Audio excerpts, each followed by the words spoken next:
Welcome to Glitch Cube. We're a gaming podcast, and each week we take a deeper look into the art of video games. I'm Christian.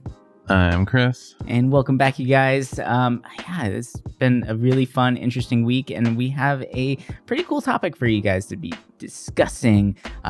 We'll go into it a little bit later. I feel like I haven't asked this question of you in quite some time, but how's everything going with you, Chris? How's your week been? Is there anything that you want to shout out? Any thing that caught your eye this week? Honestly, it's been really busy, with the holiday and just getting a lot of life stuff done.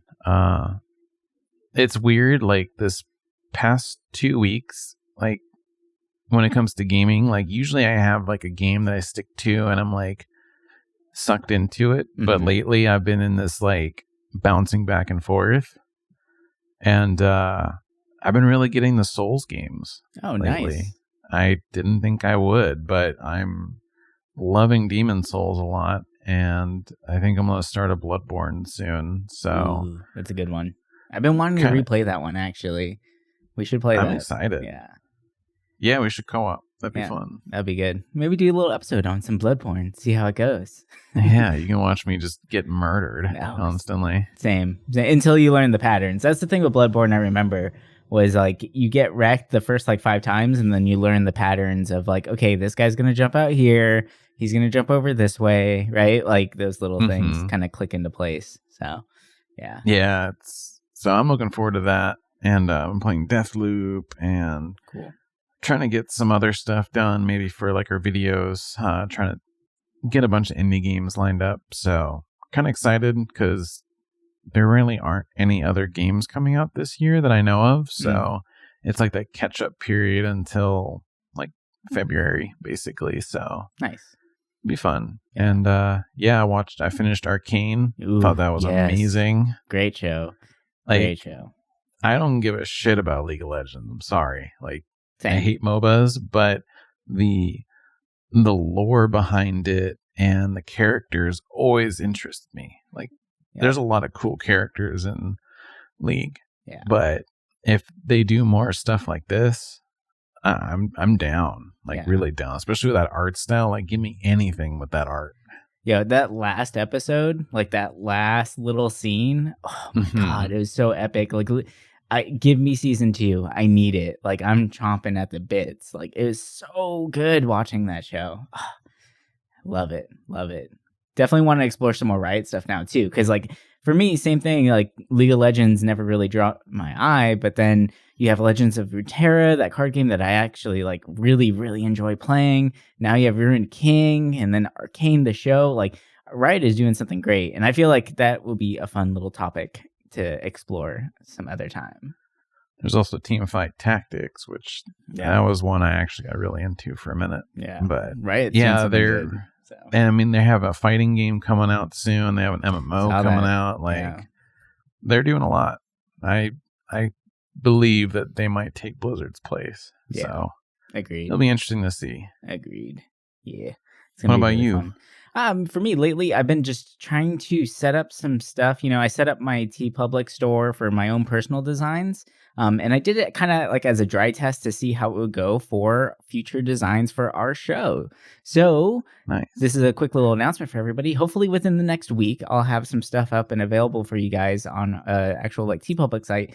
And we'll have it available on our website as well. So we'll make sure everything's linked in there. Add it to all of our Linktree stuff so it's easy for you guys to access it all. But yeah, TeePublic is awesome. It's a fun little site to use, and it's easy to upload your designs and get things going.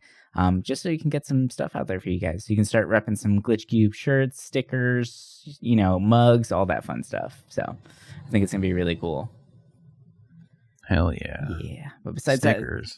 Stickers would be rad. I want a sticker bad. But besides that, the big thing as far as gaming goes, I keep playing Super Mario RPG now because you made me fall in love with that title. So I really want to finish that one up. And then another one that I'm going to be picking up pretty soon here is definitely Book of Travels. That game looks fantastic. And the more I check it out, the more I want it, and the more I want to just explore in that world. Just give me a different type of art style or something such. It looks, if you guys haven't seen Book of Travels, you're basically a merchant that's traveling around this world, but the world is like a straight up watercolor painting. It's just gorgeous. So it just looks fantastic to roam around in. It's actually on sale right now on Steam. It's $26, which isn't bad at all. It's chapter 0, so you can definitely expect to have more content coming out later. But it just looks great. Like it almost looks very like peaceful, but then you have like these really interesting fights going on. So you're a merchant that travels around the world, and there are people who can steal your wares. But I think the most interesting aspect that I found from the developer's point of view is that they are calling it a tiny MMO, right? So you're gonna have online play available so that other players can jump into your world, but they're limiting it to smaller group sizes so the world's not flooded with like thousands of people in one area. Just to keep the kind of vibe and feeling that they're going for this game. Like they want you to be able to explore wide, vast areas and feel that like kind of like aloneness, I guess. So I don't know, I'm really excited about that title. Plus, if you have a lot of people, I mean, if you're a merchant and like, if there's like a player to player kind of like market, if there's like thousands of players, like it'll skew like your merchant stuff, you know? So that's actually really cool they did that. You know, I'm a sucker for like those kind of games, especially like where you can set up your own shop. Yeah. So I remember you showed me it before and it looked really cool, but I think I might need to watch more videos on it because it definitely sounds up my alley. Yeah, so I'll probably be picking that one up in the next couple of days, and maybe I'll give you guys an update next time we chat. But yeah.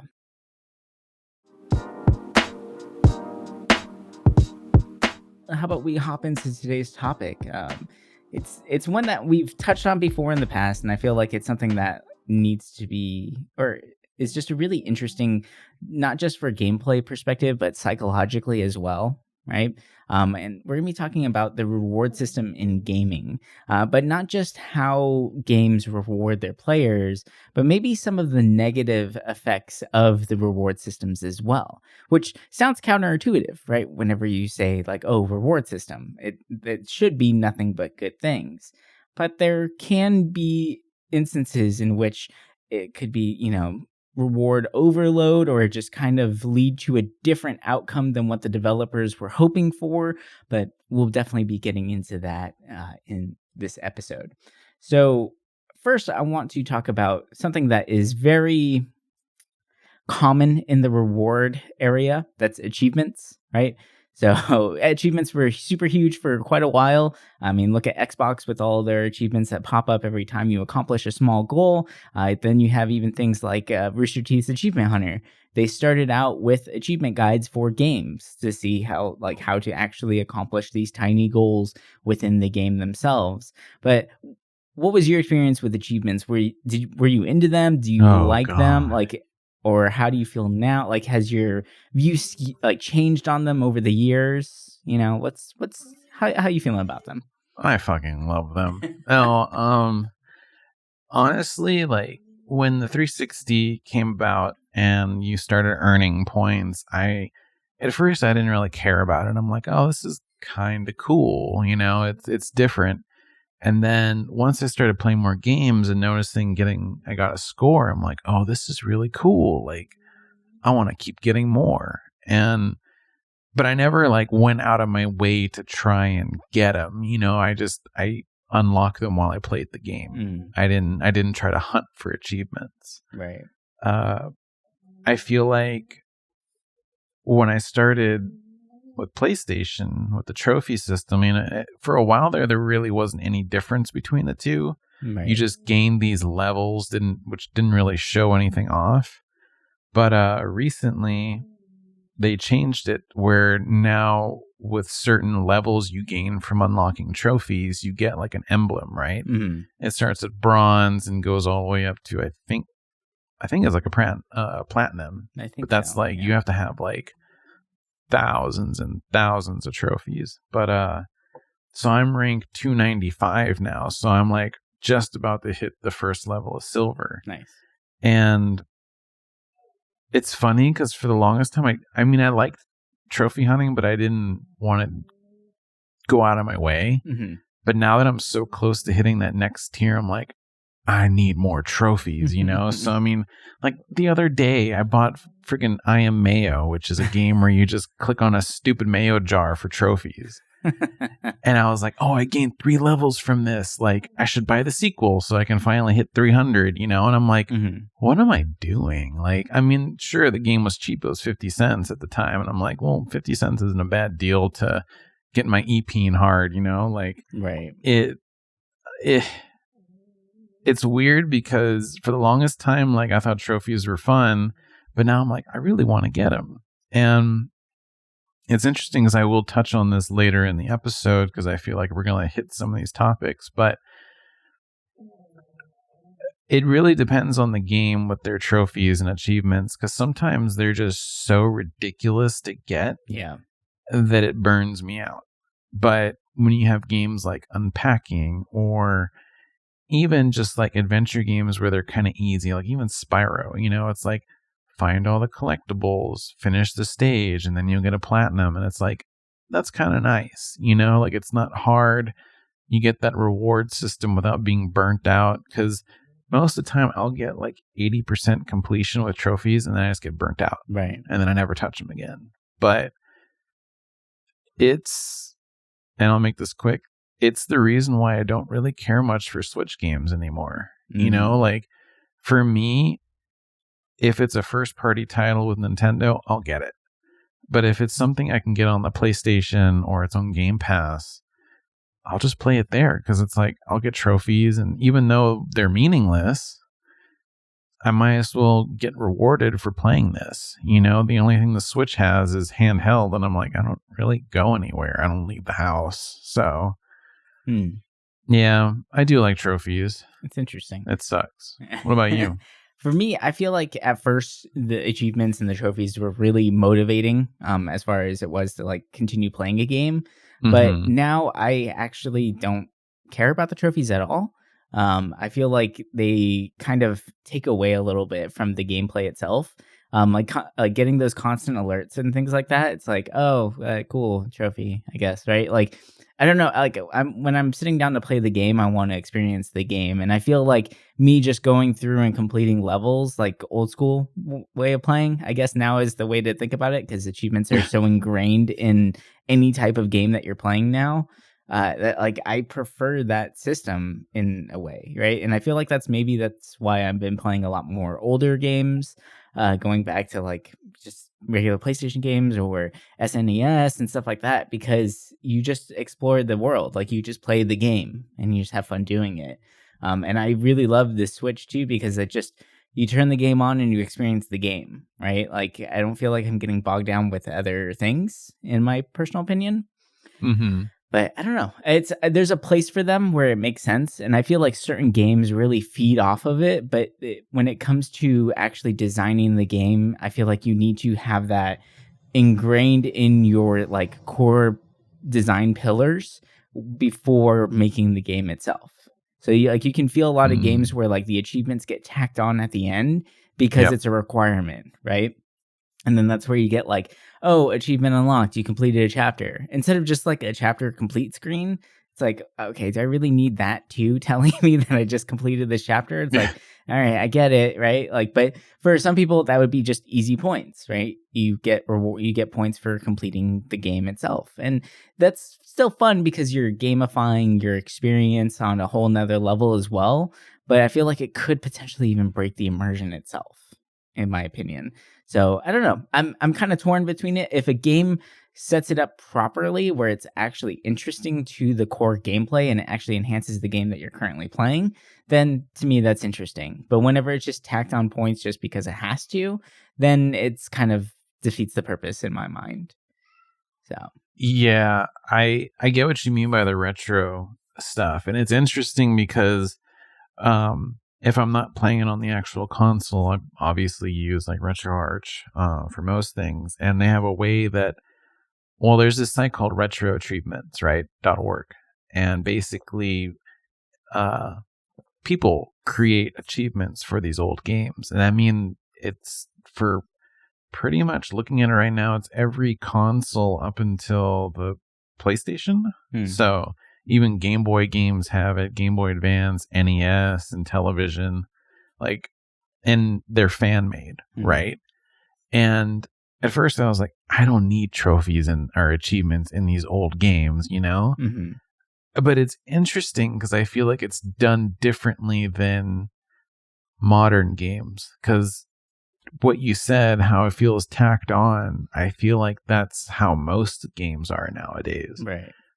Whereas these retro achievements, you know, it's people that have played these games probably multiple times. And a lot of the achievements, it's like interesting because it makes you almost want to explore more because it's just random things that happen in the game. And it's actually made me enjoy older games a lot more and makes me want to explore the game more. It's weird. Like, I think because, you know, these are created after the fact of the game. Right. So that people know what is potential or like what's possible within the game. So they're able to map them to be a little bit more meaningful. Right. So it's like, oh, find this hidden little Easter egg and you get achievements for it. But maybe that wouldn't have been listed, or like even like a random glitch or something. Right.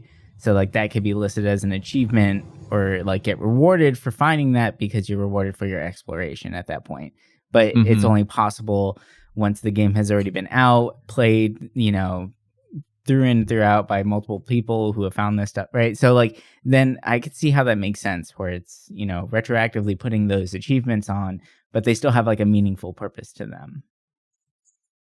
Yeah, I don't know, it's weird. Like, I was playing Super Mario RPG like a few months ago, and they had achievements on there, and I was like, oh, this is kind of cool. I'd maybe try something different that I never did before in my last playthrough. So I don't know, it's interesting.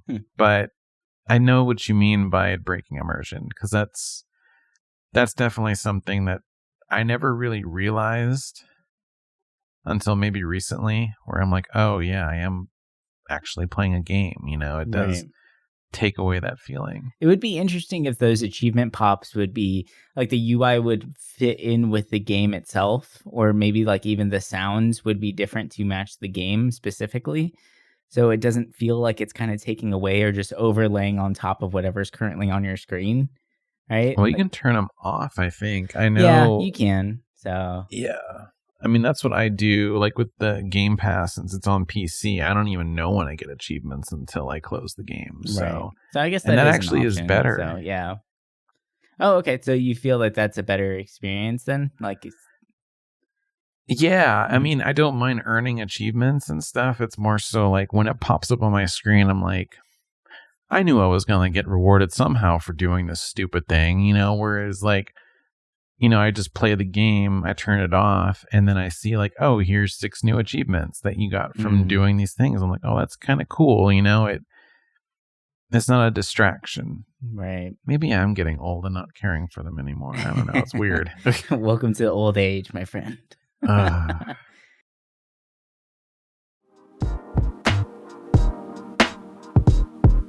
So I want to talk about the general idea behind rewards themselves, right? So maybe like what was the purpose put in place for reward systems? And I would say that rewards originally were put in place to help players learn different mechanics or to help them stay more immersed, like we've mentioned here, and continue to play longer, right? And rewards can be something simple. It doesn't always have to just be like achievements that pop at the bottom of your screen. They could be something, it's just like a goal and then a reward at the end, right? So do this, get that. For instance, in RPG, whenever you fight enemies and defeat them, you gain experience and then you level up. It's a very simple reward system that I think many people who play games would be familiar with, right? Or let's say you go through a dungeon in Zelda, you get the new weapon at the end. That's small like rewards that are getting strung along to help the player stay engaged longer and be more, you know, immersed in the actual gameplay itself. So I feel like that's where like the original concept or the original idea for reward systems got put into place. You know, like you want to make sure that players are really interested in what they're doing, right? And then you can break that down even further into long-term goals and short-term goals within a game, in my opinion, right? So like a long-term goal would be like the main story beats, You know, like let's say you're playing Final Fantasy and you go through, you fight a big boss and they drop a bunch of exposition and lore on you. Well, what does that do usually? That makes you excited to play the next part, explore the next world, whatever it may be, to get more exposition along the way. But those goals are, or those rewards are kind of given few and far between, right? So those are your longer term goals, those things like that. But then sprinkled in throughout, you're going to have your short-term goals, like I mentioned, the treasures, the XP games, even something as simple as like crafting items, let's say in Minecraft, right? Learning new recipes and learning how different things work together. Those can be looked at little short-term goals or short-term rewards to help the player stay engaged longer because they're realizing, oh, I can make this now. So let me go try this thing out, right? And then another thing that you could be used as a short-term goal would be side quests, right? And side quests are really interesting in games. And I feel like that's another one that you can argue for both sides of like side quests are good and side quests are bad. For like in my experience, side quests can really take away from the overall story. Like they have a really strong pull because there's a lot of items or things like that that the designers put into place as to like really, really reward the player for going out of their way to accomplish these kind of crazy things that have nothing to do with the general story at all, right? I've mentioned this before multiple times on the show now, but in Final Fantasy 15, I I went on like such a crazy side quest hunt and I did so many things that I was at max level by chapter 3 of the game. And I think there's like 12 or 15 chapters. And then I was like, oh, I guess I might as well, go back to the main story and figure it out. Because you can pick up every single weapon, you can go around and search the map, you can do everything that you want without actually progressing the story itself. So, like, at one point, I was like, okay, well, yeah, sure, there's this impending doom, but let me go get this shit real quick, and then I'll come back. Like, let me go farm this boss 500 times, and then I'll come back and do that, So, it feels like side quests can be really good, and I feel like maybe, like, the key word here is maybe moderation, right? There's some games that really bog down their games with hundreds and hundreds of infinite level of side quests, right? And then with like your add-ons and things like that, your season passes, maybe more side quests and more things keep popping up, but they don't really pertain or tie back to the main story necessarily, right? So, but I mean, Witcher's a really big one for this as well, where there's just so many things that you could potentially do. I mean, you can even get married in the game and all that stuff. Same thing with like Fable. Remember, like there's so much crap you can do there, but it didn't really like tie into it. And I think Fable was such a crazy one to think about because it had such a hard, like, the end of the world is coming, right? Like you need to go accomplish this. And then it's like, okay, cool, but I'm going to go like chase these chickens or something, right? Like I'm going to like it really felt like it took away from that whole idea of like, hey, the world is ending, So I don't know, like, what do you think about side quests? I enjoy them, but at the same time, I feel like they could potentially take away from the theme. But I don't know. Is there an argument made to have the world filled with side quests, or should you? Yeah. After playing Kingdoms of Amalur recently, I realized how fucking, sorry for my language, boring they can be. Yeah. The game was meant to be an MMO. Like, you can see it in every design of that game. So the abundance of side quests, it's just everywhere, right? And I mean, yeah, if you do them all, you'll hit a high level, kind of like what you were saying. But there's a point where there's just too much, right? And in that game, I feel like a lot of the side quests do have a lot of lore behind it, but when you're not in the mood for the lore, kind of like how I was, it just gets lost on you. And then I'm like, okay, I'm doing this for experience, but do I really need to? And it does break that immersion. If it's a side quest is important, like when I think about good side quests, I think of like Mass Effect, right? Especially 2. You have your loyalty missions, your companion missions. It feels like they have meaning. Like they actually either connect to the story or they play some kind of part in it by doing it. And for me, I love side quests like that. Even Fallout had it. You had your main story, you had your side quest, and then you had, I think the term is like radiant quest, where it's there, it just lights up for you, and it doesn't really give anything aside from like money or experience. Mm-hmm.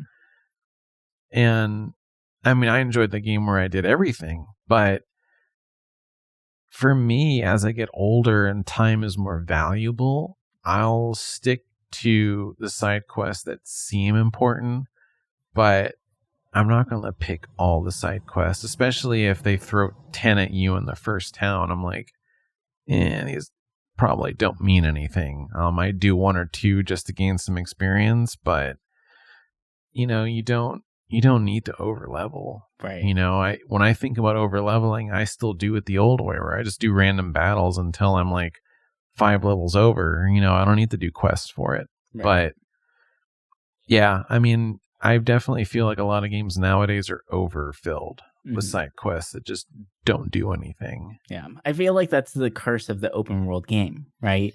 Like, you have a vast open world, and a lot of the big complaints that people have about open world games is that they just feel empty.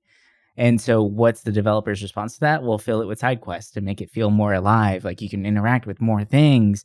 But none of the things actually interact with the story or make or change the world around you in any way. They're just different ways of getting like an extra 300 gold here and there, right? Or like, here's an extra 1,000 experience. Congrats. You probably could have gotten, 10,000 experience if you just fought regular enemies along the story in the time it took you to do this, so it's just like little things that they just continuously fill the worlds with. And I feel like it's kind of like trying to bring in classic like MMO tropes into non-MMO games because of how popular MMOs actually are.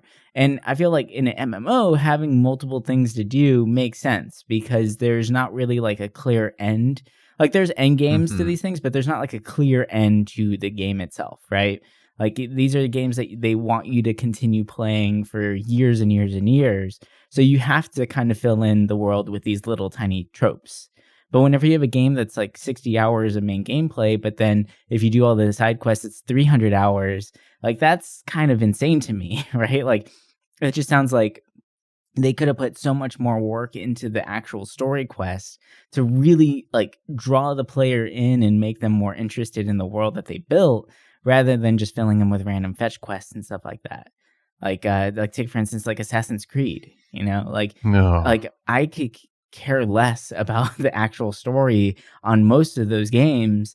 But like when it comes to all the fetch quests and like even to get like the best equipment and stuff like that, you have to collectibles. You have to do all the side questy stuff, which I think kind of sucks. Like I feel like if you're gonna like, you should reward the player a lot more for actually experiencing the main story that was designed, rather than making them do all these collectible quests and things like that and the random races and all that stupid stuff just to get the actual best equipment in the game. Like, it feels like you're kind of cheating the player out a little bit for actually giving a crap about the main story. But I don't know.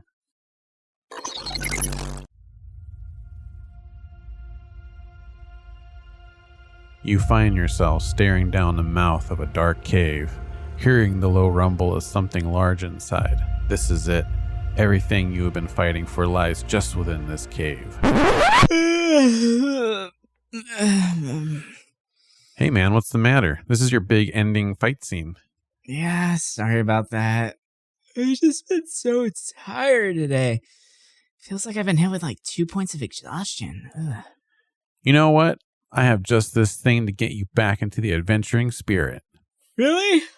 Of course. I have a delicious roast from Geek Grind Coffee. Huh. That sounds pretty cool. What kind of brews do they have? They have blends like Dragon's Roast, Dwarven Dawn, Wizard's Mist, and so much more. They have even one celebrating Jim Henson's The Labyrinth, the Goblin King's Elixir. Whoa, those sound awesome. I'm waking up just hearing about them.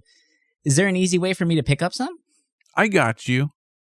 For the fans of our show, if you visit geekgrindcoffee.com right now and enter the promo code GLITCH at the checkout, you will get 20% off your order. Whoa, that's great. So you're saying if I go to geekgrindcoffee.com right now and enter the promo code GLITCH at checkout, I'll get 20% off my order? That's amazing. That's radio. All right, I'm ready for this adventure. Bring it on. Hey, that's a natural 20.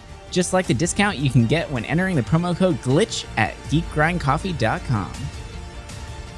Level up your morning with Geek Grind Coffee.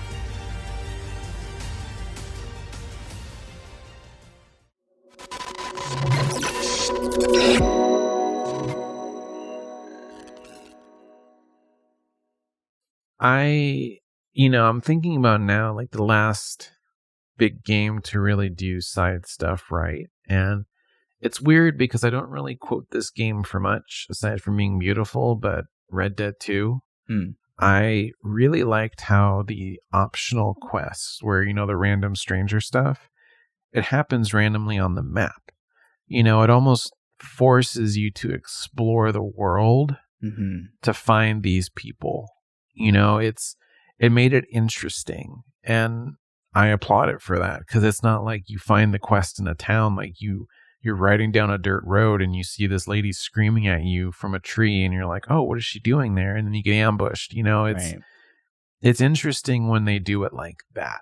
But how you say with the MMO, it makes sense because so many other games, you have one person you talk to and it's like, boom, here's 5 quests. Right. Go on your way. And I feel like that takes immersion away as well. It doesn't, you wouldn't go into a town and someone unloads 5 jobs on you.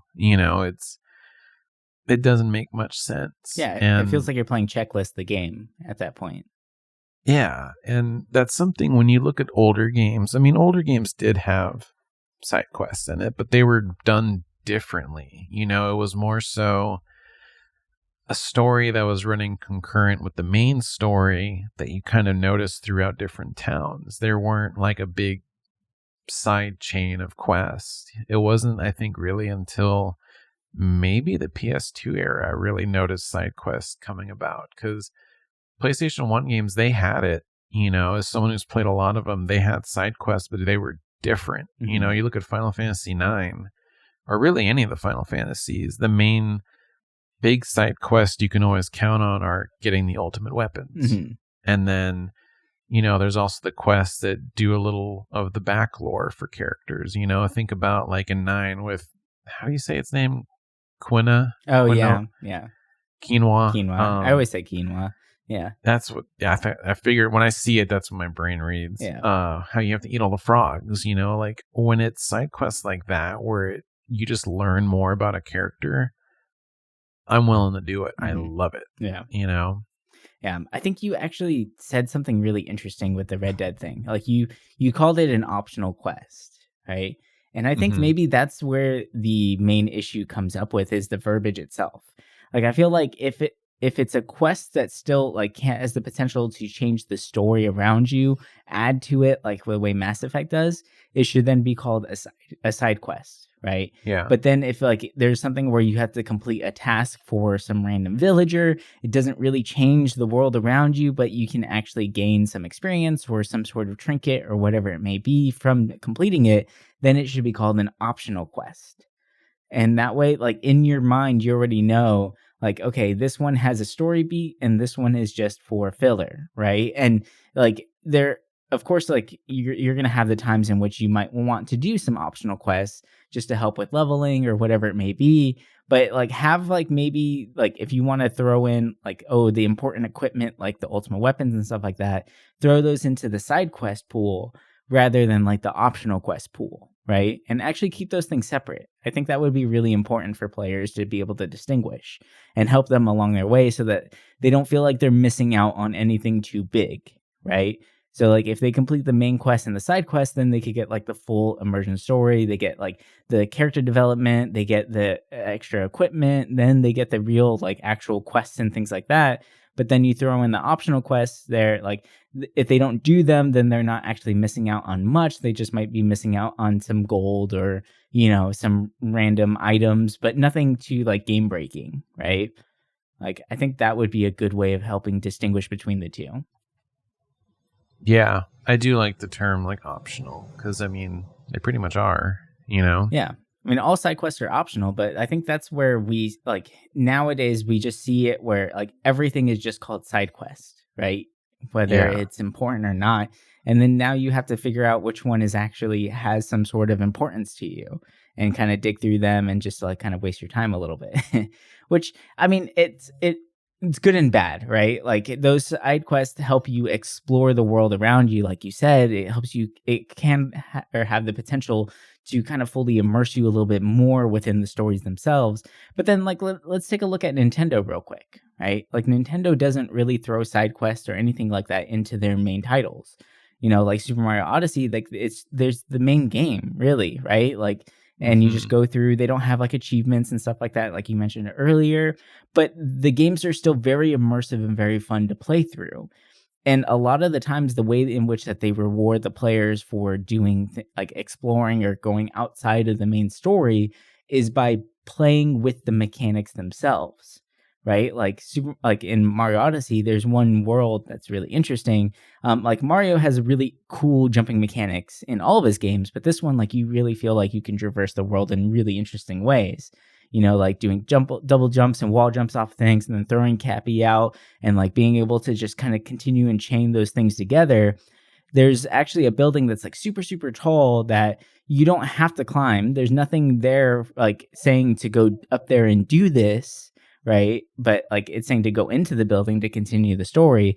But if you do happen to kind of like mess with the mechanics and continue jumping and using him to climb up to the top of the building, there's a massive pile of gold at the top. So it's like a way of rewarding the player for just kind of exploring using the mechanics that were given to them, rather than saying like, hey, like there's a side quest where he runs into some random toad that says like, hey, I own a bank and I lost all my gold. It must be up there. I think I saw it really high up, right? And then like basically making the player go up there and do this, like telling them it's up there, right? So it feels more rewarding when it's something that the player found on their own accord just by playing around in the space, right? But yeah, it's, I think Odyssey is a good example, and it makes me think about another Nintendo property, because we're going to stick on that for a minute, with Breath of the Wild. Yeah. There's really no goals, the main goal is just getting into the freaking castle. That's it, but there's all this side stuff in between, like not counting the divine beasts, but for me, it was like I was picking up all these quests through the different villages, and I'm like, do I need to do these? Well, you can almost argue that the entire game is a side quest, right? Like, it's basically like, at what point do you feel comfortable enough to fight Ganon, right? Because like you can jump over and fight Ganon as soon as you start the game. Like, it is possible. True. So like it could be said like the whole game is you preparing yourself. Like, at what level do you feel comfortable enough with accomplishing this goal? Like, of course, there's going to be things that, with the Divine Beast and things like that are going to make it easier to traverse to Ganon and get you more familiar with like the fights and what to expect and things like that, right? So it's just all preparation work. But yeah, I don't know. I feel like Breath of the Wild is a very interesting example of like how quests and side quests could be incorporated into the actual game without it being like a glaring like stamp of like, this is a side quest, right? Yeah, I mean, for me, and this was my problem with Breath of the Wild, just because it was so immersive, but at the same time, it felt almost overwhelming. Like, me, it was always in the back of my mind, like, is there going to be a Korok seed here? Like, is there something here? And it's like, or the shrines, I'm like, I need to get them all. I need to complete everything because that's just what I want, even though there's no trophy tied to it. It's like, I want it. But I mean, I guess the high amount of both of those things in that game is really for the people that do want that, because I know there's people out there that have completed all that, which is bonkers, insane, but power to them, and like for me with Breath of the Wild, I hate to say it, but like I pretty much just wanted to like experience the most that I can of the story and then just be done. I'm not, once I beat it, I never went back. I mean, maybe I've been thinking like, oh, it'd be kind of fun to just ride around that world, but I almost wish there was. It's weird because I feel like there's enough to do, but the only really side thing I got into was that town you build. Yeah, same. Like I got really into that, and then I was like, okay, like I've done most of the shrines, but I'm over this. And it was almost as if they gave you too much to do that it made me want to beat the game already and finish it. Right. So it's like when you get a game where it doesn't really have a clear like multiple goal and reward system, it almost made me like over it. It's weird. Like games with too many achievements or goals, it either overwhelms me and I don't want to do it, or it motivates me to do it. Versus, say, Breath of the Wild, where you almost feel like you don't get rewarded unless you make the game more challenging by trying to fight Ganon earlier. And it's like, I don't know, maybe I'm missing the point on it, but I feel it's just kind of weird to me when I play a game that is just so like, you can do whatever you want. Right. Kind of thing. When they give you ultimate freedom, I guess. Yeah, it definitely does make it a little bit harder. You get bogged down with decision paralysis really easy. Yeah. Yeah. Exactly. Yeah. That's the way to put it. I can definitely see that.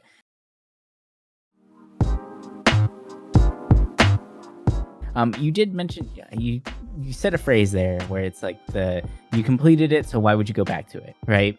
And I feel like this is like kind of the last thing that I really wanted to touch on too, was the idea of like some of these other games out there where you complete a level, you get your goal, you get your achievement, and it unlocks a new world. And then why would you ever go back to that world previously, right?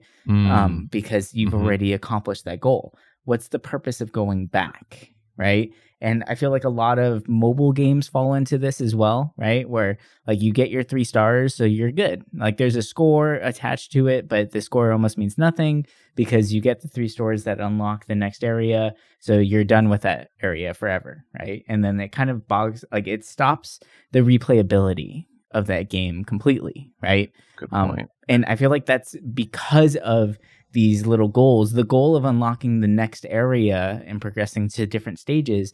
It doesn't like it just kills the replayability completely, right? And I feel like there's different ways of accomplishing this and unlocking new levels and things like that. And I feel like some of the older games, like look at Tetris, right? Tetris is a great game where like you, instead of having these things kind of unlock with your progress, like you have different stages and it gets harder as you continue to play. But the main thing that's overarching over all of it is the high score itself, right? So you're setting up these own personal goals for yourself to continuously beat you or beat a friend or beat the leaderboard itself, right? Like those kind of goals, they have like I would call them personal goals, right? They have a much more like a deeper connection to the player themselves, which could lead to more replayability, which is the issue that we're seeing with other games. Like, I completed this level, why would I go back, right? And I think that's a much more interesting concept to kind of play around with, is allowing the player to create personal goals. And I think a more modern game that people may be able to relate to would be something like Monster Hunter. With Monster Hunter, you don't level up your character per se, but you gain better equipment the more you do, right? And it makes you want to explore these things and maybe even hunt the same monster multiple times, or just to learn the way that they fight, so that maybe you can go into different arena battles and gain different equipment and stuff like that. And like you level up your own self by gaining a new skill set personally, rather than leveling up a character that just becomes stronger over time, right? So like you leveling up your reaction speed and like your ability to track and like learn the attack patterns of the enemies allows you to handle the situation better, which then leads to better equipment, which makes you stronger, right? So technically you're never actually increasing, like, let's say your basic, like, oh, I'm going to increase my strength here. Like, no, that's not really like a thing in this game. You're just getting better equipment the more you play on. And I think that's creating different little like personal goals for the player themselves. Maybe there's an armor set that you are really into that you want to get, right? Like for me, it was like, well, I can't even pronounce the name of it, like the Odogaron armor set because it just looks super cool. You look like a freaking like old school samurai warrior, which I loved. And like I wanted that set, even though it's not like the greatest one, but visually it appealed to me. And I was willing to, like it might make the later game harder because I'm not trying to min max anything, but it was a personal goal that I set for myself that I was really excited whenever I got it. Right. Like, and it allowed me to want to continue to play more and more and more, and then just kind of continue to explore and just, I don't know, like it drew me back in, I guess, is the best way to put it. It's interesting with the high score thing because growing up, I mean, this also might be because growing up, high scores really were the only way to show your achievement, back in the day. Nowadays, like, high scores don't really affect me. Like, I feel like in the back of my head, I'm like, oh man, there's players out there like 50 times better than me. Like, there's no point in trying to get a high score. And I mean, as someone who loves shoot 'em ups a lot, like, I will try and get like a decent score, but I don't know, like, unless there's like something tied to hitting certain numbers, like rewards based on like, oh, you hit 10,000 points, here's like a new ship skin or something, right? Like that, like that'll keep me going. But just to get the highest score for a leaderboard, I'm like, I don't know. I feel like that ship for me has kind of gone away because, I mean, we're in a world where everything's connected and everyone's playing, and it's like me being number 5 for 5 hours is great, but then it's gone, and I'm like, okay, like, that was fun, but what did I get out of this? I think that speaks to like the instant gratification of rewards at this point. And I think because we have the option of like get 10,000 points, unlock this new skin, like you have those small rewards along the way, right? Like I feel like that is what has killed the high score thing, like the pull from it, which is, in my opinion, kind of like, it's kind of sad in a little bit, right? Because that's such an easy way of drawing players in, but everybody wants instant gratification. And I'm not saying like what you said was wrong or right. Like it's just that like everybody wants that. And I totally fall into that same idea too. But I'm wondering if because we've made side quests such a heavy aspect of gameplay themselves and these tiny rewards along the way, which could be, meaningless rewards or little achievements or little items that mean nothing for the main story or the main game itself, like, is it taking away from it, right? Like if you have like Tetris, right? And let's say, oh, clear 10 lines, you get X item, right? Like, is it going to want anyone, like is anyone in the world going to become like world-class Tetris players anymore, right? Like, is that going to be a thing, or is there going to be like, okay, I've gathered all of the unlocks that are available in Tetris. Why am I going to play this ever again?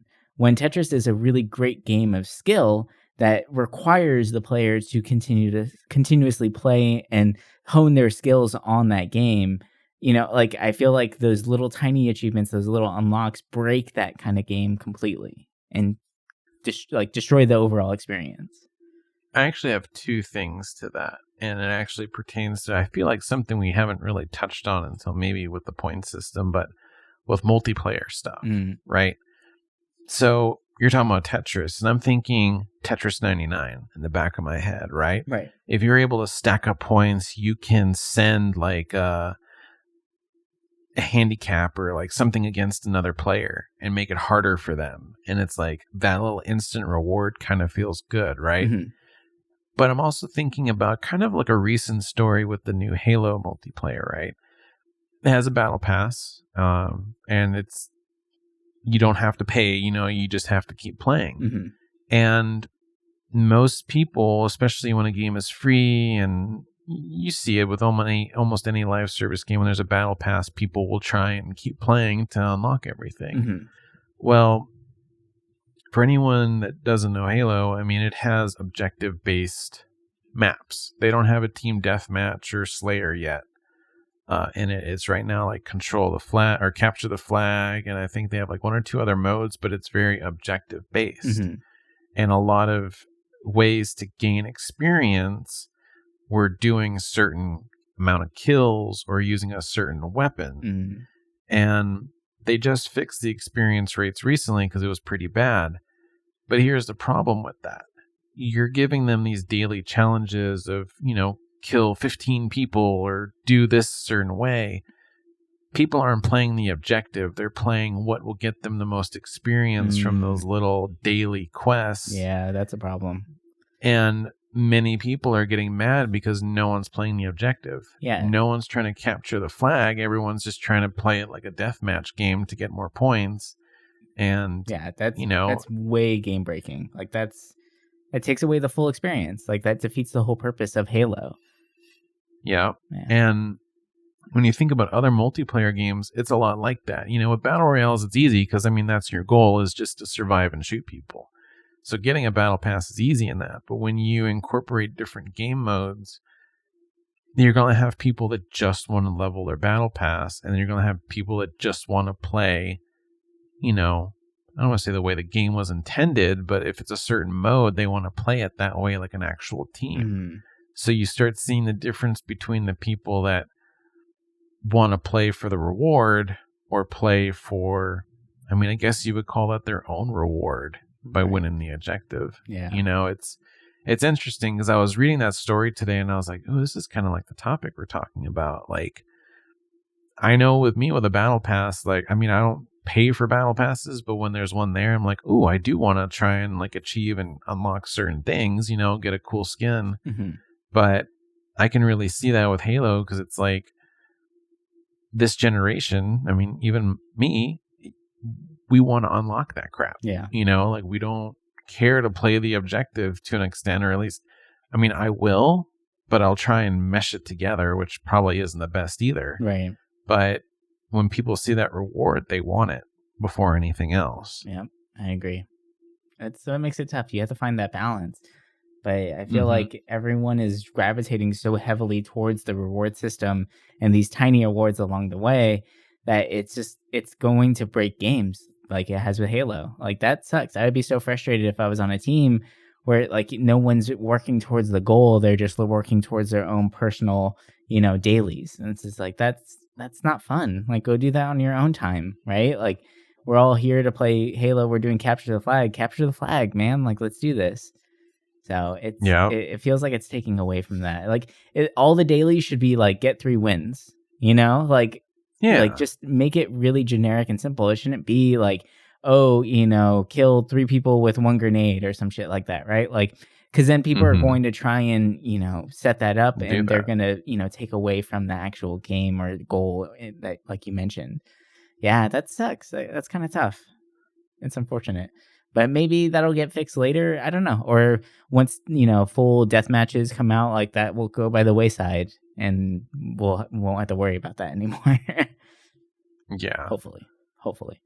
But, that I guess it also depends too on how you want to play the game. Like if you want to play that game that way and you're having fun, then, good for you, I guess. Right. Like you can't really like get mad at people for playing the game the way they want to, because everyone wants a different type of experience. If your whole goal and what gives you the most like happiness while playing these games is to get every single kind of skin potential or possible, unlock all that stuff, then cool, go for it, have fun, right?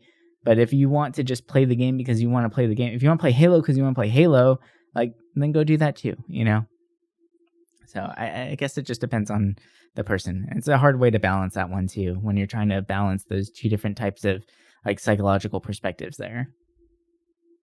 Yeah.